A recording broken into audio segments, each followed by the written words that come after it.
Good morning, this is Jimmy Skogard, and this is Grassroots Rising. Today I'm here with two supporters of, are you guys supporters of Governor Bean? I'm a supporter of Brent Bean. You're a supporter? Oh, he's not quite governor yet. No. Okay, I see. I'm still looking. And he's still looking. So we've got a campaign supporter of Governor Bean and a man who's not yet decided. Give me your first names, guys. My name's Tim. Tim and Diamond. And Diamond. All right, today we're here with Tim and Diamond. What's your number one concern? What did you want to ask me about? What was on your mind?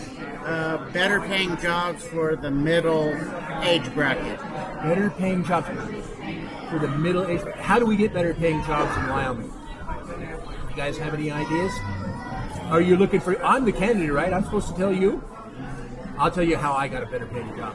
I worked for a consulting firm for a while, and it was nice to meet you.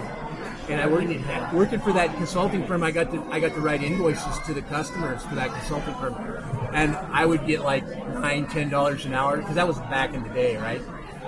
But I would put down a rate of $65 an hour for my time. I thought, okay, well, there's a pretty big difference there, and I can see how they can stay in business, charge me out at 65, and I made 9. So I said, maybe I should look at getting into my own business and doing my own thing and writing my own invoices. And I thought, wow, what an idea. So I kept that in the back of my mind, and about 10 years later, it took me 10 years to finally get enough courage to start my own business. And it didn't take off right away, but I kept at it. I kept working at it, kept working at it, kept working at it. And guess what? That business became very successful. It wasn't the most glamorous job ever. I cleaned up messes. I went out. I knew I could do it. I had to get a CDL license. I had to train myself and get a CDL license. Maybe it's a little harder to do that now, but you know what? It taught me something. It taught me that where there's a will, there's a way. And that's how I would recommend that if you want a higher paying job, you make that happen. You make it happen. Don't wait for somebody else to make it happen. You make it happen. All right, what else is on your mind? So other than starting jobs of our own, how are you going to attract businesses? Attract businesses? I would like to, if possible, I would like to support your ideas and let you start the business. You're already here. I don't have to bring anybody in to start your business, to help you, to provide, maybe a grant application, to maybe ease that process so that you can get a little bit of seed money, so that you can get your business and get yourself going in Wyoming. Maybe you have an interest in farming. We're in rural Bighorn County right now, and there's some awful nice land out here. And you want to, I know there's some organic produce farms nearby. I know that. And they supply some of the local restaurants, and I think they do quite well. So maybe that's your passion. Maybe you need a little bit of help from the Department of Agriculture, which there probably is some available. But I would make sure that you understood that. When you contacted my office, I would say, you get out there and you help these guys. If you need help with a grant writing team, let's put one of those together. Let's put it together in your county. Let's do things that help people help themselves. That's the Wyoming way. Stand on your own 2 feet. I say, hey, my father taught me that a long time ago. You want something done? You need something fixed? Get to fixing. You need a tool? Get to building. Make that tool. Make it work. Take responsibility for yourselves. What else you guys got in mind? All this stuff, it always comes back to it's not about what the government can do for you. It's about what the hurdles the government can get out of your way so you can do business. You want to hear about a hurdle that I've kind of taken over the conversation. I shouldn't do that. But I'll share an example with you from my early life. While I was in college, I used to go up and do timber sale improvement for the Forest Service. And I was going to start a timber sale business. I was going to go in and do logging. That's what my family did. My grandfather on my mom's side, my father, we have a logging history. My name is Danish, Skogard, forest farmer. I'm like, okay, so this is in our DNA, right? This is what we've been doing. So I go up into the forest and I get a timber sale improvement contract, and there's some salvage timber on there. And so I cut all that salvage timber down and get ready to ship it. And I go to the contracting officer and say, I'm ready to ship that out. I need to bring a log skidder up there now. Like, oh no, you can't do that. Government interference in my contract. And I'm just starting out. Am I going to fight the government? Heck no. I just left that timber there to rot. And guess what happened to my idea of running a timber business? Went down the old tubes, didn't it? What happened? We put a hurdle up in front of a young entrepreneur, a guy that wanted to start his own business and support, workers in Wyoming and provide, a service that we can use. Everybody uses lumber, but now we import it from Canada. Wonder why. Anyway, what's next, guys? BLM land. Yeah, what about that BLM land? Are we going to sell that? Do you think we should sell? How about What do you think? How do you think we should indiscriminately sell 2 to 3 million acres of public land to who knows who at who knows what price and who knows where the money goes? Absolutely not. You don't do that in Wyoming. Here's what I would do. I would say, okay, let's go on a case-by-case basis. For example, I've been talking about this for a year, so I've got a few stories.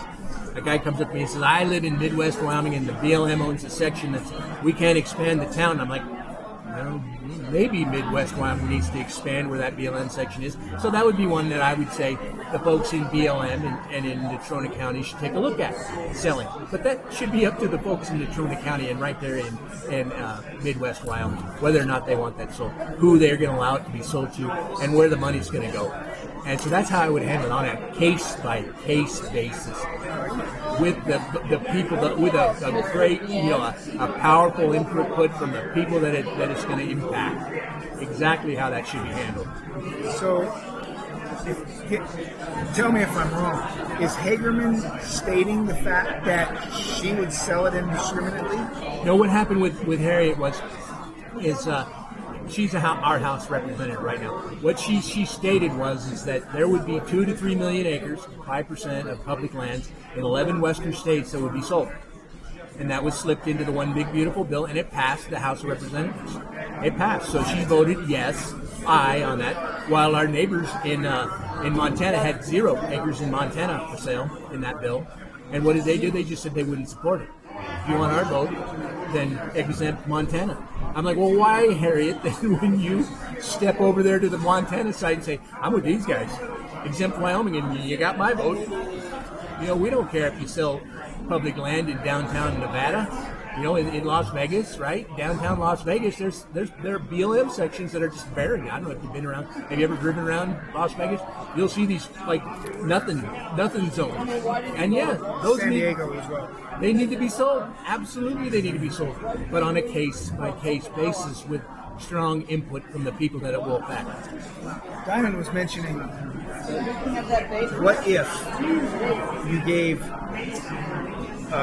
The state the first right of refusal. First right of refusal. I mean, that's a solution that we could look at. Why not? But here's the thing about the state.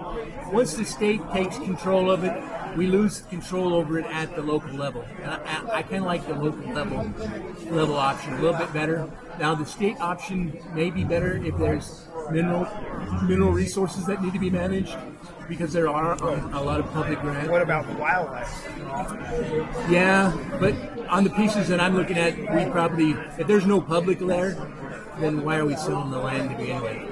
Why is it that you should remain? I call that our posterity. And when we talk about our posterity, that we're holding that in trust for our children. And we should be looking at that very, very closely. So any type of public land sales should always be looked at that. Can our children benefit? A section in downtown Las Vegas, Nevada, no, probably our children don't care. But a section up there in the Bighorn Mountains along Cedar Creek where you learn to fish as a boy, yeah, that might be a little more important to you. It might be quite a bit more important to you, and it might be important to our posterity. So we need to keep that in mind when we look at selling public land indiscriminately without any controls. Anyway, and I suppose there are some controls, so I might be misspeaking a little bit. I'm sorry in advance.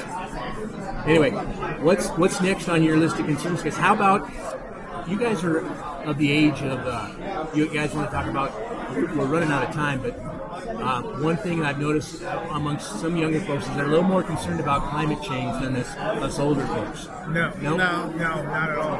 Yeah, I'm not too concerned. I think that was a leftist agenda. There's a leftist agenda. One thing everybody's probably dealing with at this point is high gas prices or prices at the pump. The economy. The economy. Okay. Yeah, we can touch on the economy. How's it impacting you guys? just struggling. Same ways it affects you and everybody else.